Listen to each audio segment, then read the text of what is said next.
Buenas tardes a todos y bienvenidos a nuestra tercera clase de español en línea. Hoy es lunes 23 de marzo de 2020. Y vamos a volver a lo que hicimos en la clase anterior. N'hésitez pas à me faire vos retours juste pour me dire que vous avez bien accès aux cours en postant soit un petit commentaire sous les cours, soit en m'envoyant un petit message sur le NT ou sur le blog. Je suis à disposition, donc n'hésitez pas à me dire. Si vous êtes d'accord et que le format vous convient, je posterai 2 vidéos par semaine. Donc là, vous en avez eu déjà 2 la semaine dernière, donc c'est notre 3e cours. Et donc l'idée, c'est de les poster le lundi et le jeudi. Donc cette semaine, normalement, on avait 3 heures de cours, donc je ne posterai pas de vidéo demain, je la posterai que jeudi, et jeudi, le cours sera un petit peu plus consistant. Le principe d'avoir 2 vidéos dans la semaine, c'est que ça vous permet quand même d'avoir le temps de rattraper le cours du lundi et de pas avoir vous précipiter pour faire les devoirs et rattraper le cours pour le lendemain en fait. Donc l'idée c'est vraiment d'avoir un cours le lundi et un cours le jeudi. Même quand on n'a pas de séance le jeudi, je mettrai le jeudi. D'accord? Voilà. A volver sobre la ficha, esta ficha con las estaciones y vamos a corregirla. Primera consigna, pronuncia correctamente y varias veces las diferentes estaciones del año. Donc là, on vous demandait simplement de prononcer correctement et plusieurs fois, varias veces, c'est plusieurs fois, les différentes saisons de l'année. Donc moi, je vais les prononcer. N'hésitez pas à la maison à les répéter derrière moi. L'idée, c'est de bien prononcer. Donc le printemps se dit la primavera, l'été se dit el verano, l'automne se dit el otoño, et l'hiver se dit el invierno. Donc attention au son V que l'on prononce B en espagnol, primavera, et puis l'hiver pareil, invierno.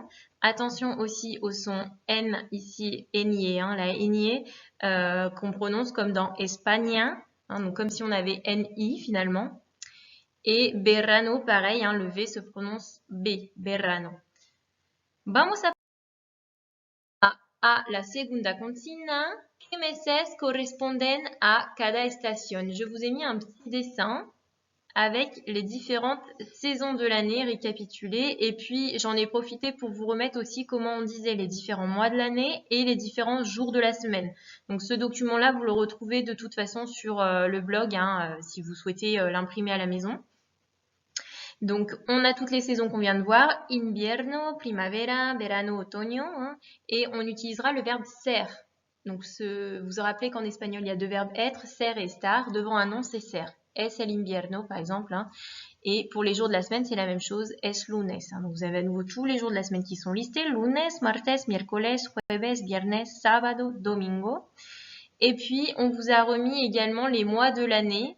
Donc là, on utilisera plutôt le verbe estar puisqu'on est en train de situer à quel moment de l'année on se trouve. Donc on utilise estar. Estamos en enero, par exemple. Nous sommes en janvier. Donc les différents mois de l'année, je les relis. Enero, febrero, marzo, abril, mayo, junio, julio, agosto, septiembre, octubre, noviembre, diciembre.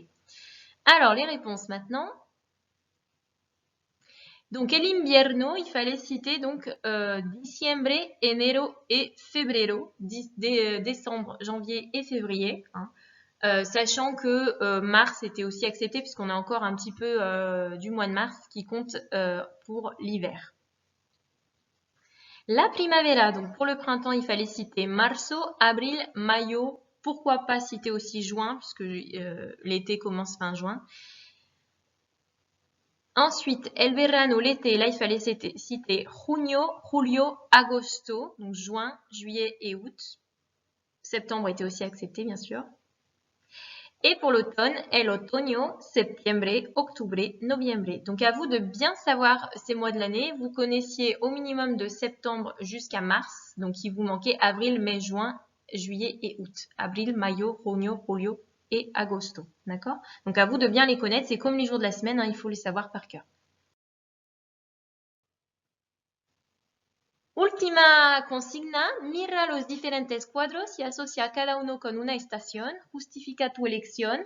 Donc on avait 4 tableaux et il fallait donc indiquer quelle était la saison représentée dans chacun de ces tableaux. Alors, premier tableau, donc c'est celui qui est tout en haut à gauche. El primer cuadro, bajo la sombrilla, es el título del cuadro, representa el verano porque los personajes están en la playa debajo de una sombrilla. Hace buen tiempo y hace calor. Donc le premier tableau, c'est donc l'été qui est représenté puisqu'on vous explique que les personnages sont sur la plage sous un parasol. La sombrilla, c'est un parasol. Vous allez voir, je vous ai remis les mots nouveaux sur le dessin. Et vous pouviez dire donc assez bueno, il fait bon. Assez buen tiempo, il fait beau. Et assez calor, il fait chaud. Voilà. Deuxième tableau, el segundo cuadro. Paseo de los plátanos representa el otoño porque las hojas son de color naranja y están en el suelo, no llueve. Donc le deuxième tableau, Paseo de los plátanos, il représente l'automne parce que les feuilles sont de couleur orange et elles sont sur le sol. El suelo, c'est le sol.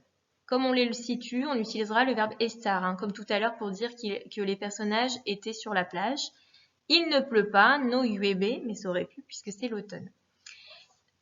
Donc ça, c'était pour le deuxième tableau. Troisième tableau, el tercer cuadro, almendros en flor en Mallorca, representa la primavera porque los árboles brotan, ou alors on aurait pu dire porque hay flores en los árboles. Donc le troisième tableau, almendros en flor en Mallorca, représente le printemps puisque les fleurs bourgeonnent. Les arbres, pardon, sont en train de bourgeonner. Donc le verbe brotar ici c'est bourgeonner. Et on pouvait dire aussi il y a, hay c'est il y a, H-A-Y, il y a des fleurs sur les arbres. En los árboles, las flores. Quatrième tableau, el cuarto cuadro, composición decorativa para el frontal de una chimenea, representa el invierno porque nieva, ou alors porque hay nieve en el suelo. Donc le quatrième tableau représente l'hiver parce qu'il neige, c'est le verbe nevar qui diphtongue, je vous rappelle. Ou alors on pouvait dire parce qu'il y a de la neige sur le sol. Voilà, alors je vous remets le vocabulaire. Donc la sombrilla, le parasol, las hojas, les feuilles, et las flores, les fleurs. On va tout de suite voir plusieurs points de grammaire parce que vous voyez que je vous ai mis, donc les saisons sont en bleu et je vous ai mis en rouge deux choses, primer, tercer, donc je vais attirer votre attention là-dessus, et puis on a vu aussi segundo, cuarto. Donc en fait, on va voir sur la diapo suivante de quoi il s'agit. Donc en fait, il s'agit des adjectifs ordinaux, quand on veut dire le premier, le deuxième, le troisième, etc. Donc sur la fiche que je vous ai déjà distribuée en cours qui est apparue là sur votre droite, vous avez en fait une partie, un tableau qu'on avait passé un petit peu rapidement parce que je vous ai dit pour l'instant on n'en a pas besoin, mais je vous l'avais déjà donné. Donc vous allez regarder cette partie-là, la partie droite du tableau où vous avez donc singulier pluriel de colonnes masculin féminin à chaque fois.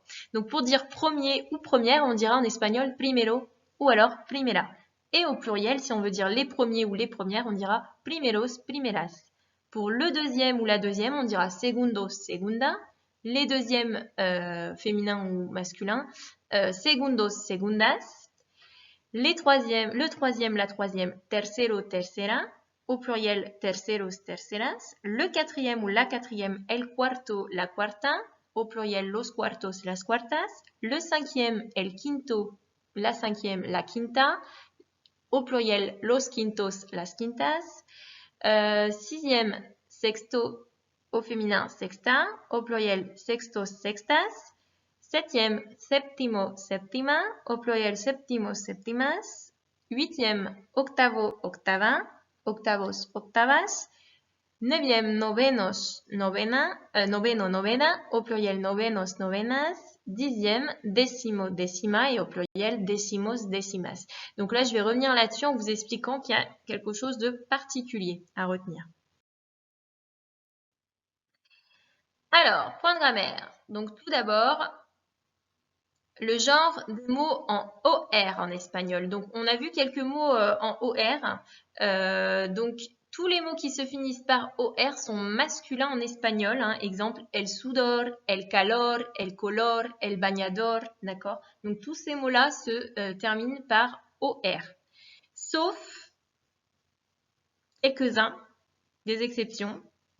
La flor, puisqu'on a vu tout à l'heure hein, les fleurs dans les arbres. La flor, donc là il sera féminin celui-ci, au pluriel ça fait las flores. La coliflor, qui est le chou-fleur. La sor, qui est la religieuse, hein, la bonne sœur. Et la labor, qui est synonyme de trabajo, le travail, la labeur. Et puis l'apocope, donc c'est là-dessus que je voulais revenir. Tout à l'heure, on a vu primero, tercero, donc il va falloir faire attention à ces deux mots-là. L'apocope, en fait, c'est quand on enlève la voyelle finale ou la dernière syllabe à un mot. Donc elle est obligatoire, cette apocope, quand vous avez par exemple uno, que vous connaissez bien, primero et tercero, qui sont placés devant un nom masculin singulier. Donc on est bien d'accord, quand vous comptez, vous dites 0, 1, 2, 3, 4, etc. Donc on garde uno, mais dès l'instant où uno est placé devant un nom, en fait, on a enlevé le o. Donc c'est ça l'apocope, c'est le fait d'avoir enlevé le o quand on a uno, notamment, qui est devant un nom masculin singulier. Donc ça fait un alumno. Ce sera le même principe pour primero et tercero, dès l'instant où ces deux adjectifs vont être placés devant un nom masculin singulier. Donc par exemple, si on veut dire le premier document, on dira el primer documento.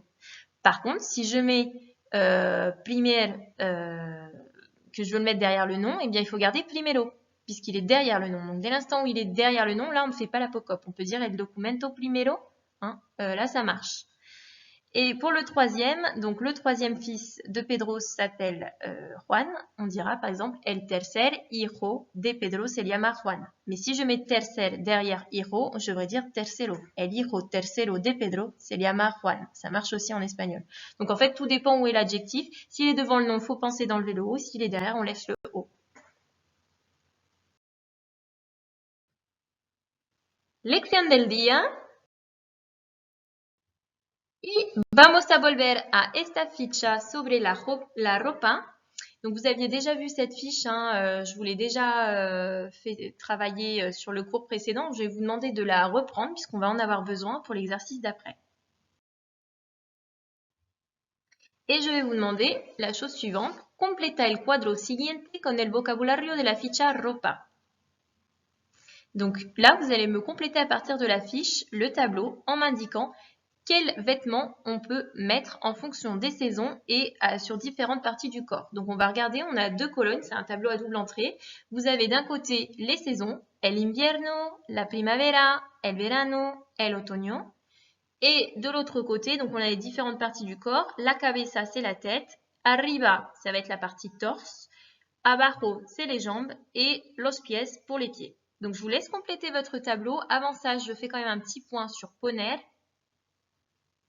Donc poner, en fait, c'est le verbe qui est juste là dans la question. Hein. Que ropa me pongo. Donc ici, c'est le verbe poner, c'est qu'on traduirait par se mettre.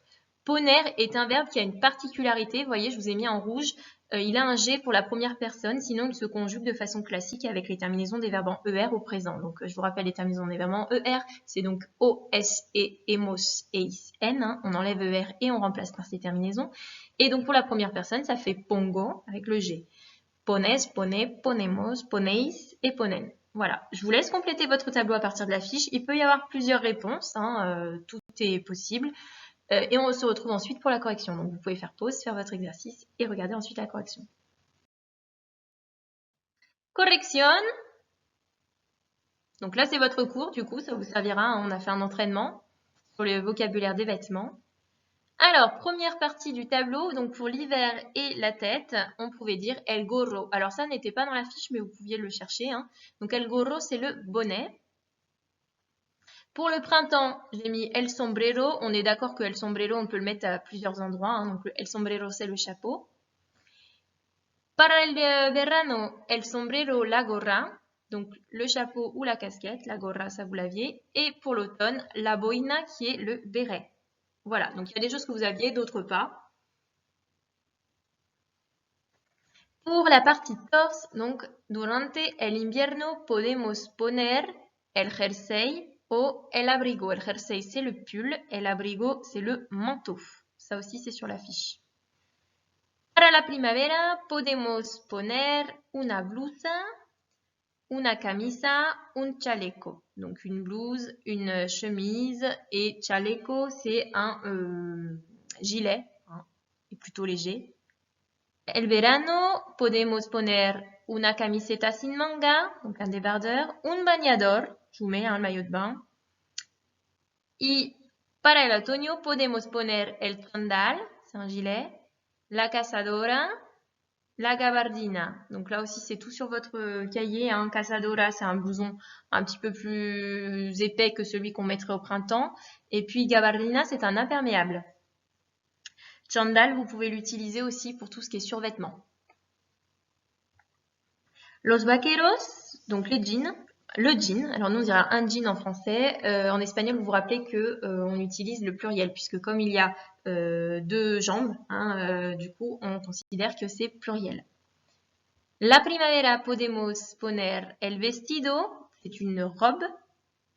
Vestido a aussi le sens de habit ou vêtement. Et las medias, ce sont les collants.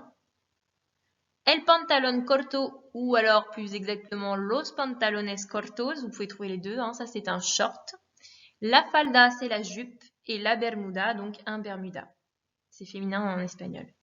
El pantalón ou los pantalones pour l'automne, donc pareil, hein, plutôt los pantalones, c'est plus espagnol que el pantalón, mais vous pouvez aussi le trouver au singulier. Par contre, vaqueros, vous le trouverez jamais au singulier.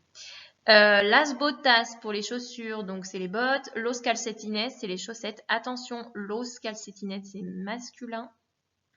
Les chaussettes. Las zapatillas de deporte, donc c'est les baskets. Las sandalias, ce sont les sandales, contrairement à ce qui est marqué sur votre fiche de vêtements. Hein, sandalias, c'est vraiment les sandales. Pour les tongs, on dira plutôt las chancletas. D'accord? Donc ça, vous pouvez faire le rectifier sur votre fiche. Hein. Chancletas, donc les tongs. Et pour finir, los zapatos, c'est le mot générique pour dire chaussures. Voilà pour ce travail. Donc, les devoirs sont à faire, je répète, pour jeudi. Hein, je ne donne rien pour demain, puisque ça fait un petit peu court et que donc le cours de jeudi sera un petit peu plus consistant. Donc, pour jeudi, lire la leçon. Vous me faites particulièrement attention aux points de grammaire. Vous êtes capable de savoir ce que c'est qu'une apocope et de savoir ce qui est, comment on fait pour les mots qui finissent par OR. Quel est le genre des mots en OR. Vous connaissez le vocabulaire des vêtements, vous pouvez vous entraîner sur Quizlet, ils sont dessus. Et vous complétez les cadres ci-contre à partir de la fiche sur les vêtements. Donc, c'est un peu le même principe que ce qu'on a fait aujourd'hui. Il suffit simplement d'expliquer qu'est-ce que vous metteriez, un poner, encore une fois, que pongo, qu'est-ce que vous metteriez dans votre valise, en mi maleta, hein, la maleta c'est la valise, donc dans plusieurs cas de figure. Tout d'abord, si me voy a esquiar, si vous allez au ski, si voy a una boda, si vous allez à un mariage, si me voy a la playa, si je vais à la plage, si voy al hospital, si vous êtes hospitalisé, et si voy al campo, si vous allez à la campagne. Voilà, j'ai fait le tour, donc n'hésitez pas à me faire vos retours s'il y a des questions. Os digo hasta jueves y hasta luego. Adiós.